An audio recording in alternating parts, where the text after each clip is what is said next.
ಮಾಡಿದ್ವಿ ಅಲ್ವಾ? ಹಾಗಾದರೆ ಇಂದಿನ ತರಗತಿಯಲ್ಲಿ ಒಂದು ಹೊಸ ಪಾಠಕ್ಕೆ ಹೋಗೋಣ. ಈ ಒಂದು ಹೊಸ ಪಾಠಕ್ಕೆ ಹೋಗೋದಕ್ಕೂ ಮುಂಚೆ ನಾನು ನಿಮಗೆ ಕೆಲವೊಂದು ಪ್ರಶ್ನೆಗಳನ್ನ ಕೇಳ್ತಾ ಹೋಗ್ತೀನಿ.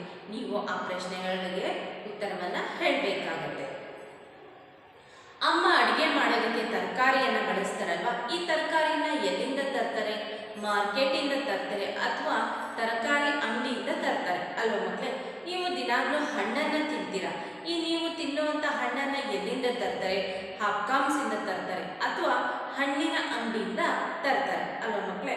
ಅಮ್ಮ ಅಡುಗೆಗೆ ಬಳಸುವಂಥ ಬೇಳೆಕಾಳುಗಳನ್ನ ಎಲ್ಲಿಂದ ತರ್ತಾರೆ ಅಂದರೆ ದಿನಸಿ ಅಂಗಡಿಯಿಂದ ತರ್ತಾರೆ.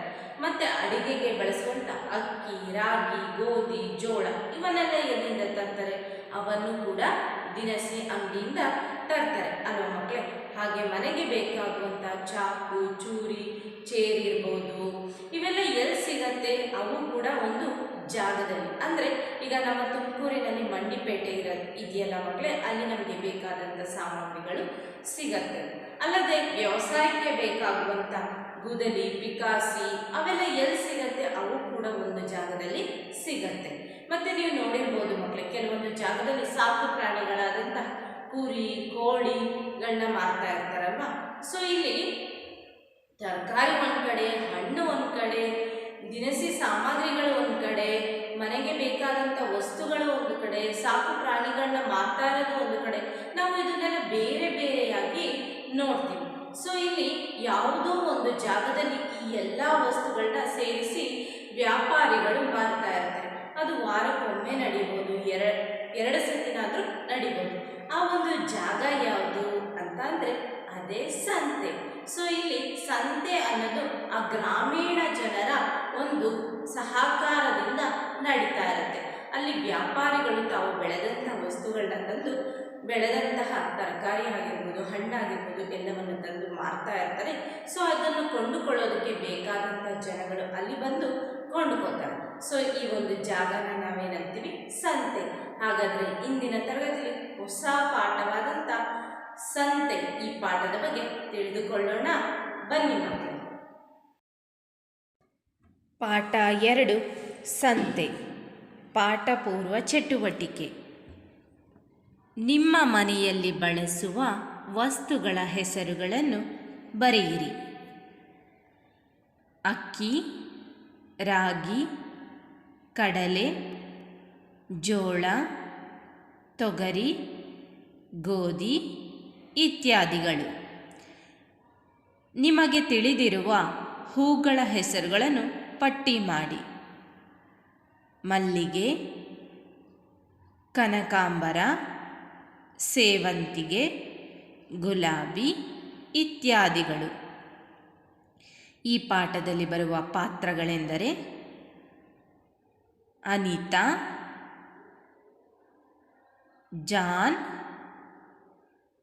ರಶೀದ್, ಕುಮಾರ ಹಾಗೂ ಚಿಕ್ಕಪ್ಪ. ಹಾಗಾದರೆ ನಾವೀಗ ಈ ಪಾಠವನ್ನು ಓದೋಣ. ಅಂದು ಶನಿವಾರ, ಶಾಲೆಗೆ ಮಧ್ಯಾಹ್ನ ರಜೆ.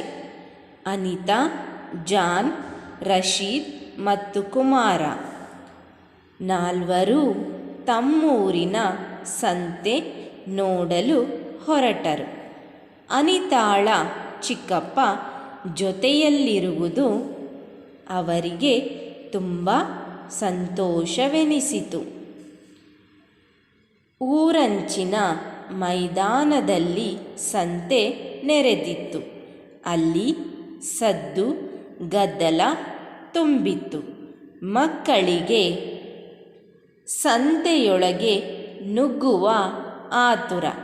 ಆದರೆ ಅನಿತಾಳ ಚಿಕ್ಕಪ್ಪ ಅವರನ್ನು ಸಂತೆಯ ಮುಂಭಾಗದಲ್ಲಿ ನಿಲ್ಲಿಸಿಕೊಂಡು, ಮಕ್ಕಳೇ, ಅವಸರದಿಂದ ಚದುರಿ ಹೋಗಬೇಡಿ. ಈ ಒಂದು ಮಾತನ್ನು ಅಂಡರ್ಲೈನ್ ಮಾಡಿ ಮಕ್ಕಳೇ. ನನ್ನ ಜೊತೆಯಲ್ಲೇ ಬನ್ನಿ, ಸಂತೆಯಲ್ಲಿ ಸುತ್ತಿಸುವೆ ಎಂದರು. ಎಲ್ಲರೂ ಖುಷಿಯಿಂದ ಒಪ್ಪಿದರು. ಸಂತೆಯ ಒಳಗೆ ಬಂದರು. ಅಲ್ಲಿ ದಿನಸಿ ಅಂಗಡಿಗಳು ಸಾಲು ಸಾಲಾಗಿದ್ದವು. ಅಕ್ಕಿ, ಜೋಳ, ರಾಗಿ, ತೊಗರಿ, ಕಡಲೆ ಮುಂತಾದ ಧಾನ್ಯಗಳ ರಾಶಿ ಒಂದು ಕಡೆ ಇದೆ. ಇನ್ನೊಂದು ಬದಿಯಲ್ಲಿ ತೆಂಗಿನಕಾಯಿ, ಎಳನೀರು, ಕೊಬ್ಬರಿ ಇಟ್ಟಿದ್ದಾರೆ. ಮುಂದಿನ ಸಾಲಿನಲ್ಲಿ ಈರುಳ್ಳಿ, ಬೆಳ್ಳುಳ್ಳಿ ಗುಡ್ಡೆಗಳಿವೆ.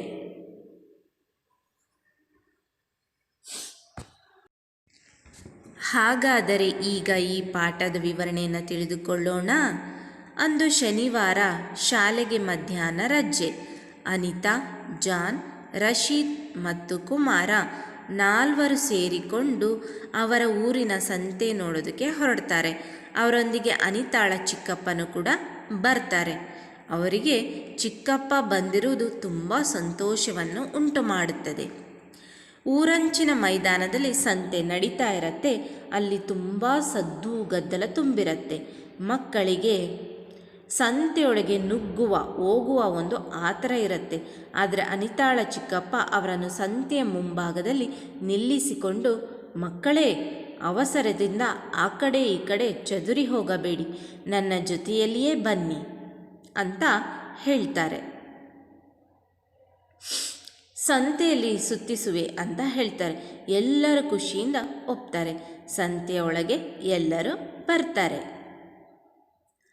ಅಲ್ಲಿ ದಿನಸಿ ಅಂಗಡಿಗಳು ಸಾಲು ಸಾಲಾಗಿರ್ತವೆ.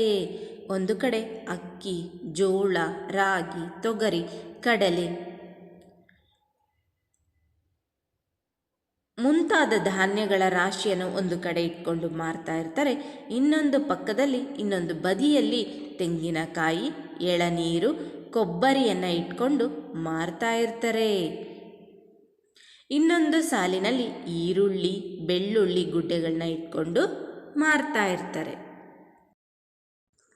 ಕಲಿತ ಪದಗಳು: 1. ಸಂತೆ. 2. ಗದ್ದಲ. 3.